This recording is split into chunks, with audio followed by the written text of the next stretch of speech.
এবারে থাকছে সারা দেশে ঘটে যাওয়া নানা ঘটনা নিয়ে টুকরো খবর, জানাচ্ছেন উপমা রায়।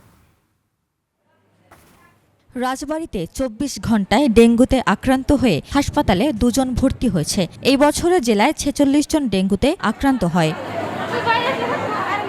বান্দরবানের থানচি উপজেলার দুর্গম এলাকায় যৌথ বাহিনীর বিশেষ অভিযানে অস্ত্রসহ কোকিচেন ন্যাশনাল ফ্রন্ট KNF-এর এক সদস্যকে আটক করেছে যৌথ বাহিনী। নড়াইলে চোর সন্দেহে প্রতিবন্ধী আনোয়ার হোসেনকে গাছের সঙ্গে বেঁধে নির্যাতনে মৃত্যুর ঘটনায় আসামি প্রসেনজিৎ বিশ্বাস ও অপূর্ব বিশ্বাসকে গ্রেফতার করেছে র্যাব। বীরশ্রেষ্ঠ শহীদ ক্যাপ্টেন মহিউদ্দিন জাহাঙ্গীর সেতুর টোল ফ্রি করার নামে মানববন্ধনের মিথ্যা আশ্বাসে মহাসড়ক অবরোধ করে সাধারণ জনগণকে ভোগান্তি ও প্রধানমন্ত্রী তারেক রহমানকে হত্যার হুমকি দিয়ে অশালীন কুরুচিপূর্ণ মন্তব্য করার প্রতিবাদে বিক্ষোভ হয়েছে চাঁপাইনবাবগঞ্জে। বরিশাল সদর উপজেলার চন্দ্রমোহন, শায়েস্তাবাদ, চরমোনাই ইউনিয়নগুলো নদী ভাঙন রোধে স্থায়ী সমাধানের দাবিতে মানববন্ধন করেছে এলাকাবাসী।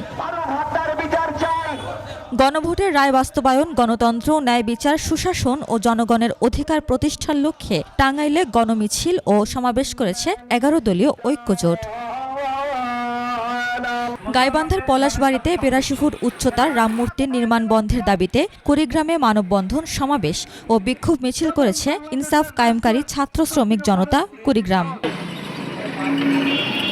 কীটনাশকের সুষম ব্যবহার ও বন্টনে ব্যবসায়ীদের করণীয় নিয়ে ঝিনাইদহে খুলনা বিভাগীয় কীটনাশক ব্যবসায়ী সম্মেলন হয়েছে।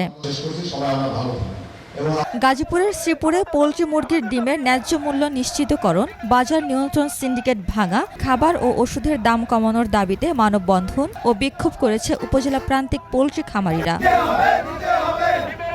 চাঁপাইনবাবগঞ্জে ব্যবসায়ীদের লাঞ্ছিত করা অস্ত্রের মহড়া এবং সন্ত্রাসী কার্যকলাপের প্রতিবাদে বিক্ষোভ ও মানববন্ধন হয়েছে।